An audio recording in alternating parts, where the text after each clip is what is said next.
Bonjour et bienvenue sur la chaîne YouTube des éditions Akata pour une nouvelle vidéo en coulisses et je vais vous présenter aujourd'hui la nouveauté du 12 novembre 2020.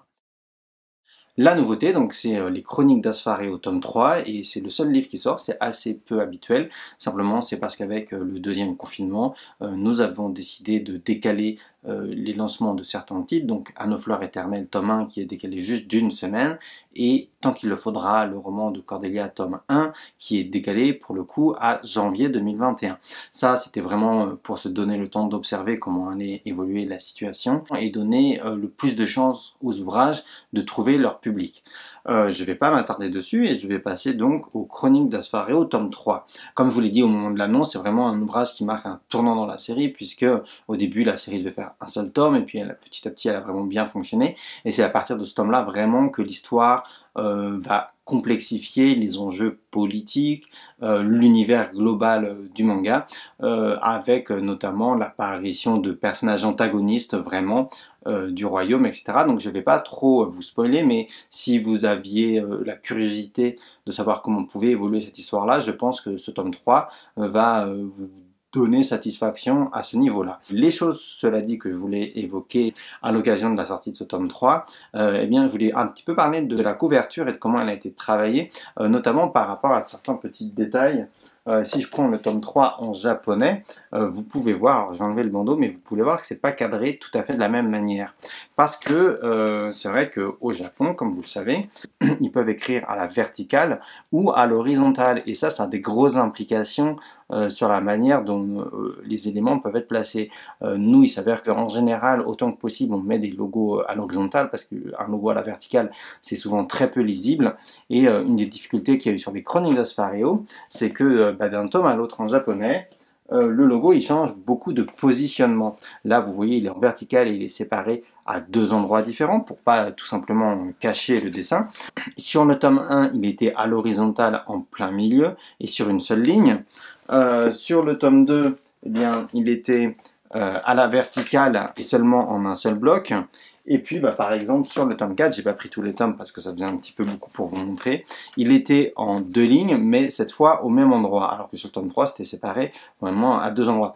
Donc ça mine de rien, beaucoup d'implications quand on lance la couverture pour la version française, parce que c'est pas forcément quelque chose qu'on peut se permettre de faire. Alors, parfois, c'est quelque chose qu'on arrive à faire. Il y a des manières de jongler pour les graphistes, mais est-ce qu'on arrive à garder la lisibilité? Ce genre de choses, c'est pas toujours évident. Donc, pour les Chroniques d'Asfareo, quand on a lancé la maquette et la création du logo, on savait déjà que la série était finie en 9 tomes et on avait un aperçu global de toutes les couvertures. Donc, ça nous a permis de prendre des décisions et de savoir justement qu'est-ce qu'on allait faire pour ce logo-là. Et il a été décidé de manière assez logique de le mettre en deux lignes à l'horizontale et globalement de le placer plutôt en bas. Alors c'est quelque chose qu'on ne fait pas souvent parce que c'est vrai que par exemple si les livres sont dans des bacs ou des choses comme ça, le logo peut être caché, ou si on veut mettre un bandeau sur l'ouvrage, le logo en bas parfois c'est un peu embêtant parce qu'on cache le logo et le titre de la série.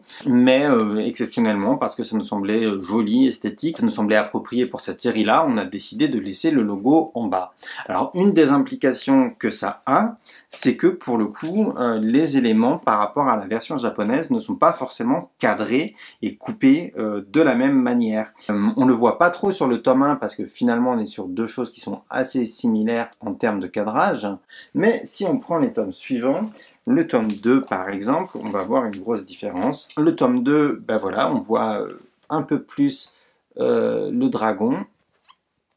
Et aussi sur le bas, vous voyez, par exemple ici, on voit un petit peu plus la robe. On a dézoomé un petit peu plus pour gagner en lisibilité et en fait permettre au logo qui est plutôt gris de bien ressortir sur la robe rouge de l'héroïne. Sur le tome 3, de la même manière, il a fallu dézoomer de manière assez significative pour gagner en lisibilité, parce que le logo gris sur les cheveux blancs par exemple, sur la peau des personnages, c'était pas forcément joli.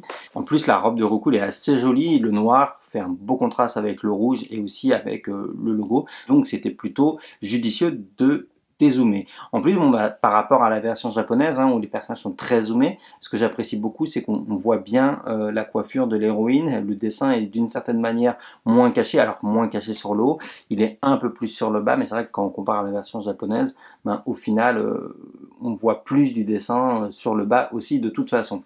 Donc ça, c'est des choses qui sont toujours un petit peu compliquées parce que l'éditeur japonais de Les Chroniques d'Asfareo, donc c'est Hakusensha, c'est un éditeur qui très souvent nous demande de cadrer et de placer tous les éléments exactement de la même manière que la version japonaise. Donc là, on est obligé de négocier, de leur expliquer pourquoi, pour des raisons d'esthétique et de lisibilité, eh ben, on veut parfois cadrer différemment, dézoomer. C'est des choses qu'on ne peut pas toujours faire parce que parfois, la manière dont le dessin est placé en japonais, eh bien, c'est très limite par rapport à ce qu'on appelle les bords de coupe.